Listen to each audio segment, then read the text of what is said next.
Y en medio de la carrera presidencial, distintas reacciones ha generado la revelación hecha por la candidata del socialismo democrático, Carolina Toá, quien decidió hacer pública su relación sentimental con el ministro de Hacienda, Mario Marcel.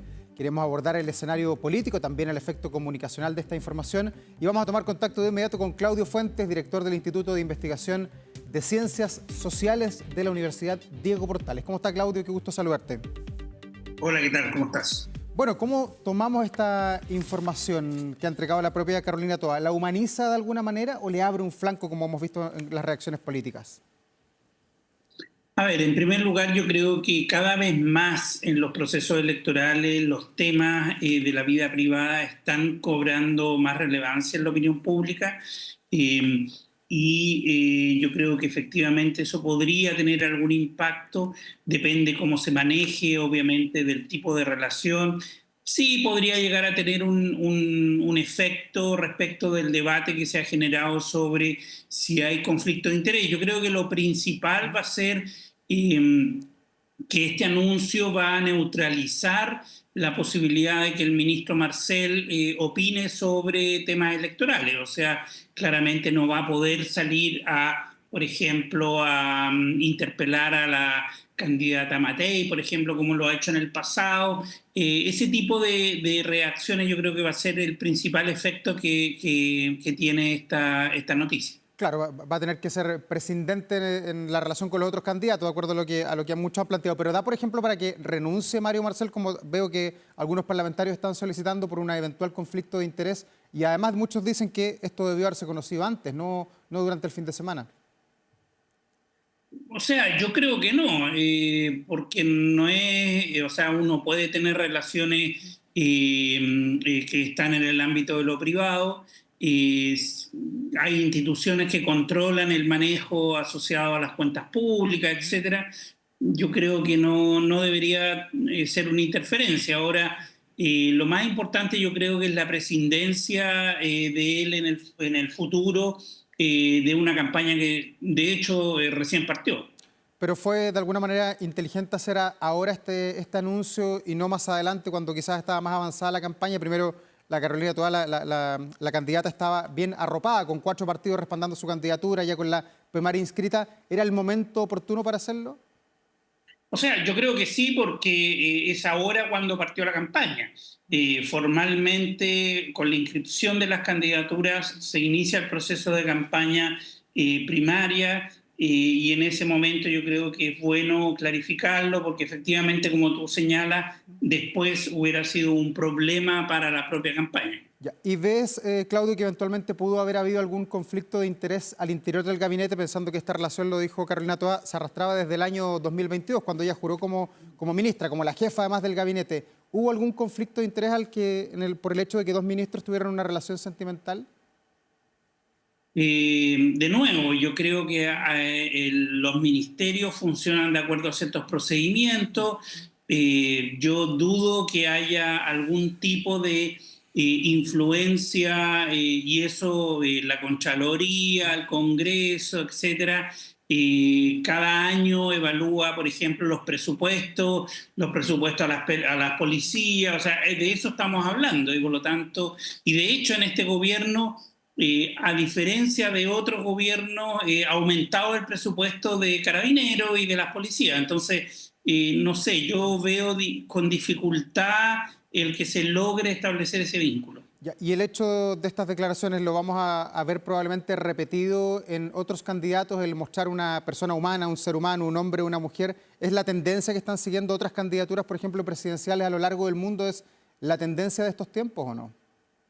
Totalmente, como decía anteriormente, todo lo que tiene que ver con la vida privada, hoy día en donde la personalidad de las personas adquiere mayor relevancia a la hora de tomar una decisión, el tipo de vínculo que tiene personal, etcétera, todos estos atributos que se llaman, comillas, blandos, efectivamente adquieren relevancia y por lo tanto este tipo de situaciones ciertamente que pueden influir.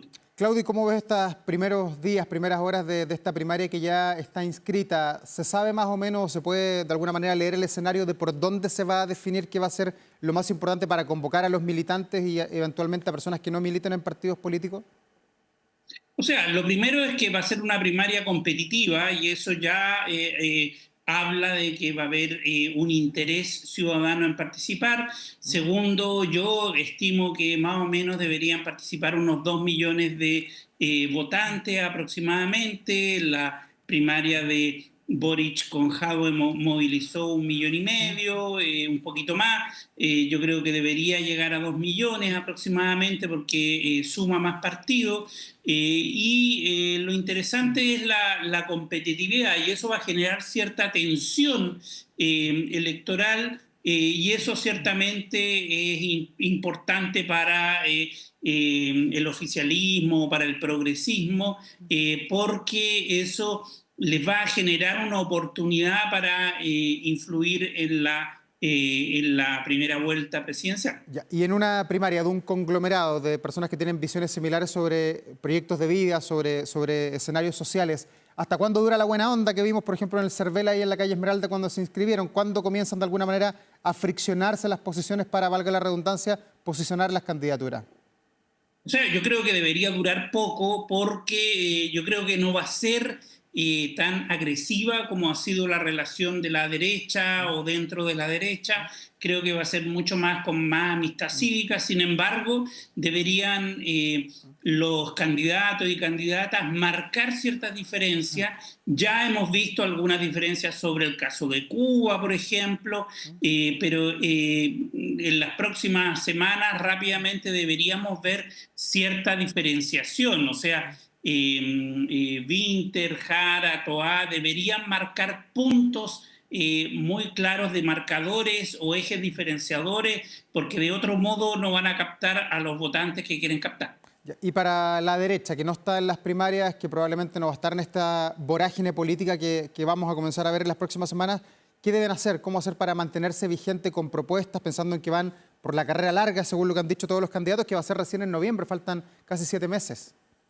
Sí, es mucho más complejo para la derecha porque efectivamente va a estar menos visibilizada, va a haber una tensión electoral mayor en el progresismo. Yo creo que lo único que pueden hacer es marcar ciertos ejes programáticos, seguramente las próximas semanas van a hacer una ola de anuncios en distintos temas. Y eso va a tratar de ir, y de hecho Kast, por ejemplo, lo está haciendo, cada una semana, una vez a la semana hace un anuncio de algún tema.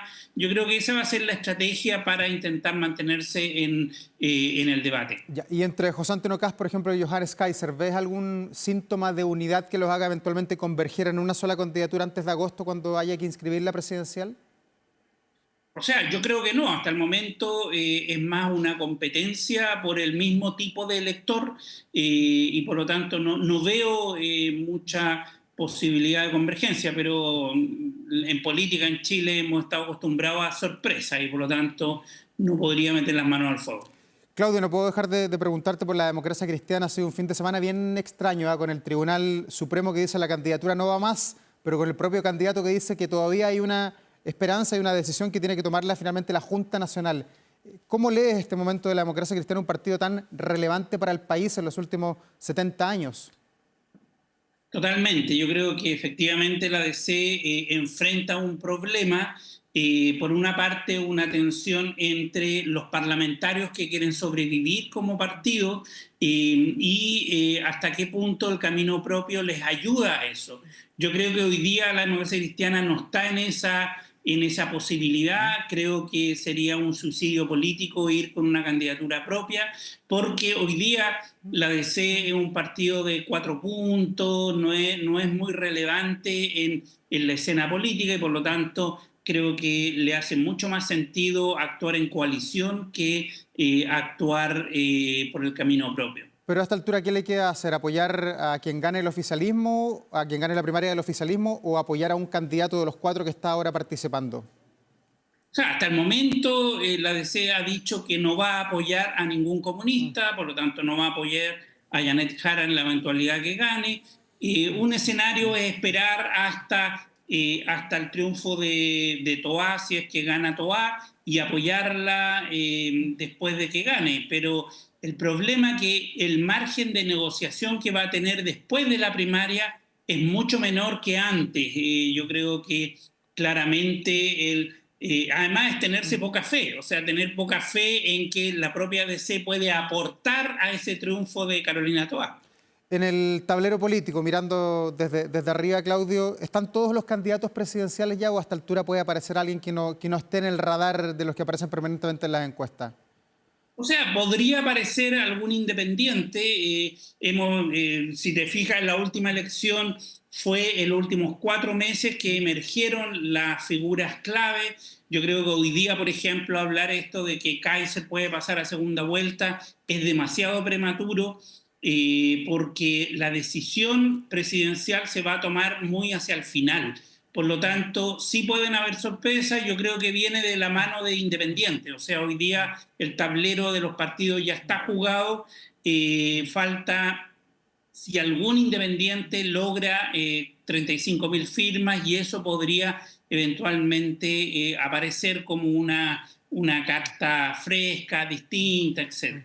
Y en estos tiempos las elecciones se están definiendo por un tema emocional, por algo que pueda pasar en el país de aquí al mes de noviembre, ¿o hay convicción en el voto?